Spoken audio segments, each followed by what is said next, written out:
Habatus Renungan Harian Anak. Selamat pagi adik-adik. Salam Habatus, hidupku bagi Kristus.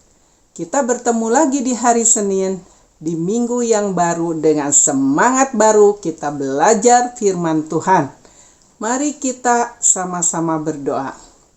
Bapa yang baik, kami bersyukur pada pagi ini dengan kekuatan dan kesehatan dari Tuhan. Tuhan memberikan kepada kami semangat yang baru untuk belajar akan firman Tuhan. Tuhan tolong, Tuhan pimpin supaya kami mengerti dan melakukan firman Tuhan. Di dalam nama Tuhan Yesus Kristus kami berdoa dan bersyukur. Amin. Adik-adik, seringkali kita suka menghadapi hal-hal yang merasa tertekan, merasa bosan mungkin ya. Kemudian kita melakukan hal-hal yang tidak berkenan di hadapan Tuhan. Malahan kita mungkin masuk ke dalam hal yang berdosa, yang tidak Tuhan kehendaki. Karena banyak orang yang pada saat susah, hidup tertekan, ya mungkin adik-adik juga bosan, hanya sekolah dan sekolah, belajar dan belajar, kurang bermain, kurang jalan-jalan, kurang liburan atau hiburan mungkin ya. Tidak pernah pergi, keluarga saya tidak pernah pergi, misalkan tidak pernah berlibur, jalan-jalan. Nah, sehingga kemudian melakukan hal-hal yang tidak berkenan di hadapan Tuhan. Tetapi hari ini kita akan belajar dari Ayub 36 ayat 1 sampai 33 ya. Ayub 36 ayat 1 sampai 33. Tapi Ibu hanya baca sebagian saja. Adik-adik bisa membacanya di rumah seluruhnya ya. Nah, di sini mengatakan, jikalau mereka dibelenggu dengan rantai, tertangkap dalam tali kesengsaraan, maka ia memperingatkan mereka kepada perbuatan mereka dan kepada pelanggaran mereka, karena mereka berlaku congkak. Dan ia membukakan telinga mereka bagi ajaran dan menyuruh mereka berbalik dari kejahatan. Jikalau mereka mendengar dan takluk, maka mereka hidup mujur sampai akhir hari-hari mereka dan senang sampai akhir tahun-tahun mereka. Tetapi jikalau mereka tidak mendengar, maka mereka akan mati oleh lembing dan binasa dalam kebebalan. Orang-orang yang fasik hatinya menyimpan kemarahan. Mereka tidak berteriak minta tolong kalau mereka dibelenggunya. Nyawa mereka binasa di masa muda dan hidup mereka berakhir sebelum saatnya. Tuh ya. Saat kita tertekan, kita harus bertobat, kata firman Tuhan. Jadi kita harus mengandalkan Tuhan, kita harus lebih mendekat kepada Tuhan. Jangan kita melakukan hal-hal yang bodoh. Jangan kita datang kepada orang-orang pintar. Nah, banyak orang Kristen yang melakukan hal-hal yang bodoh. Jadi katanya percaya kepada Tuhan tetapi ternyata fasik. Tidak percaya kepada Tuhan, mereka datang kepada dukun-dukun, peramal-peramal, atau mungkin anak-anak suka membaca horoskop zodiak bintang. Bintang kamu apa? Nanti kamu baca bintang ini, seperti ini. Nah, itu tidak benar ya. Karena kita hanya mau datang kepada Tuhan, membaca firman Tuhan dan berdoa, berteriak minta tolong kepada Tuhan.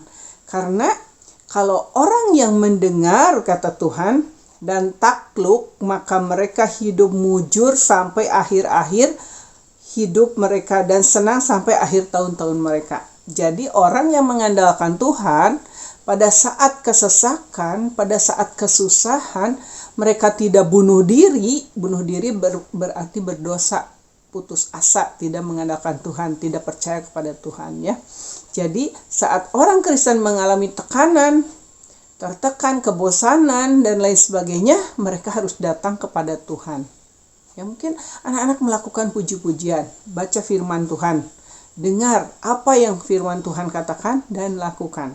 Ya, jadi jangan sampai anak-anak tidak datang kepada Tuhan. Tuhan kecewa. Karena Tuhan tadi bilang, firman Tuhan bilang, harus datang kepada Tuhan. Jadi berteriak minta tolong. Mereka tidak berteriak minta tolong. Tuh orang fasik. Orang fasik tidak berteriak minta tolong kepada Tuhan, tetapi mereka hanya mengandalkan orang-orang yang ada di sekitarnya, mengandalkan pikirannya sendiri, dikiranya benar padahal salah. Jadi saat orang Kristen berteriak minta tolong kepada Tuhan, Tuhan sangat senang karena berarti apa? Oh, anakku mengandalkan aku, anakku percaya kepada aku, anakku menganggap aku sebagai Tuhannya. Jadi saat kita berteriak kepada Tuhan, Tuhan senang sekali didatangi anak-anaknya. Tuhan tersenyum. Wah, benar, anakku perlu pertolongan aku. Anakku perlu kasih dari aku. Gitu ya.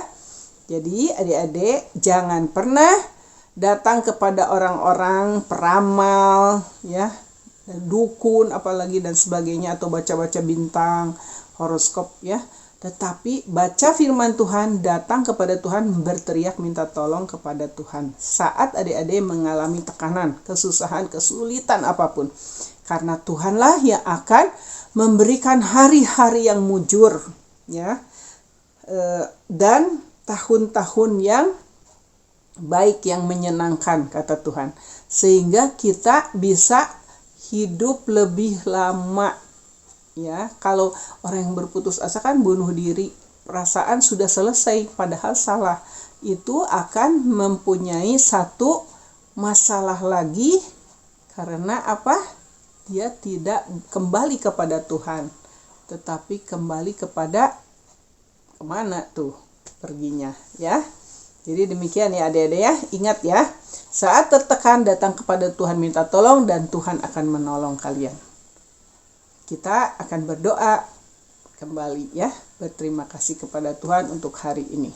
Bapa yang baik, kami mengucap syukur kalau Tuhan sudah mengingatkan kami saat kami mengalami kesulitan, kesusahan, kami berteriak minta tolong kepadamu sebagai Tuhan dan Juru Selamat, kekuatan kami, penolong kami, Tuhan yang tertinggi di atas segalanya, yang sanggup melakukan jauh lebih banyak dari yang dapat kami doakan dan pikirkan.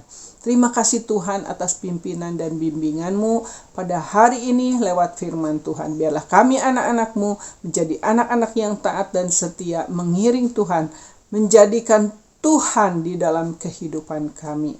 Terima kasih Yesus, hanya di dalam nama Tuhan Yesus Kristus kami berdoa dan bersyukur. Amin. Sampai bertemu lagi di Habatus yang akan datang. Tuhan Yesus memberkati.